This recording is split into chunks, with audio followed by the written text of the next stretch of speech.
Welcome back. સમાચાર લાઠીથી. લાઠી તાલુકામાં પંચાયતની ચૂંટણીમાં ઉમેદવારના પોસ્ટર ફાટ્યા છે. 54 બેઠકના કોંગ્રેસના ઉમેદવાર શાંતુબેન ડેરના પોસ્ટર ફાટ્યા. અમરેલીની વાત થઈ રહી છે. પોસ્ટરમાં તોડફોડ પાછળ ભાજપ જવાબદાર હોવાનો કોંગ્રેસનો આરોપ છે.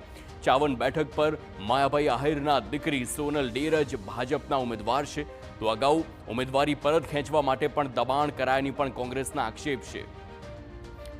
લાઠી તાલુકા પંચાયતની 54 બેઠક પર કોંગ્રેસમાંથી શાંતુબેન ડેર ચૂંટણી લડી રહ્યા છે, જ્યારે ભાજપમાંથી લોક સાહિત્યકાર માયાભાઈ આહિરની દીકરી સોનલ ડેર ભાજપના ઉમેદવાર છે. ત્યારે કોંગ્રેસના નેતાઓએ નામ લીધા વગર આક્ષેપ કર્યો કે પોસ્ટર તોડવા પાછળ ભાજપના લોકોનો હાથ છે.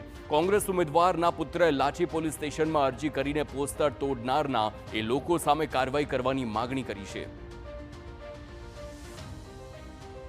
બાકી નથી રહ્યા કે એક છેલ્લી કક્ષાનું દબાણ ન કર્યું હોય છતાં પણ અકબંધ રહ્યા.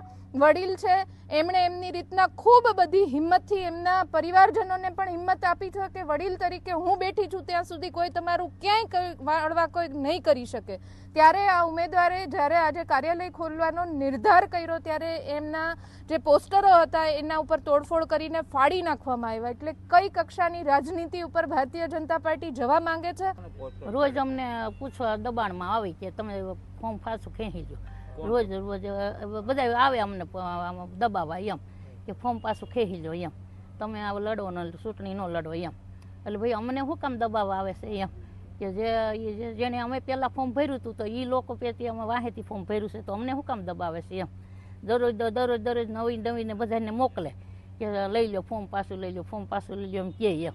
એક વસ્તુ માયાભાઈના દીકરી સામે જ ઊભા છે. જો આમ ગણો તો એ અમારા પુત્ર વધુ બી છે, મારા ભત્રીજાનો ઘર વેરે છે, પણ એ અમારી મમ્મીની સામે છે, એક ભાજપ પક્ષ તરીકે લડે છે, બરોબર. આજ કદાચ એમને એવું લાગતું હોય કે ભાઈ આ લોકો જીતે છે અને કદાચ એનો હતાશના હિસાબે આવા પગલાં લીધા હોય તો હું માની શકું છું આ વસ્તુ.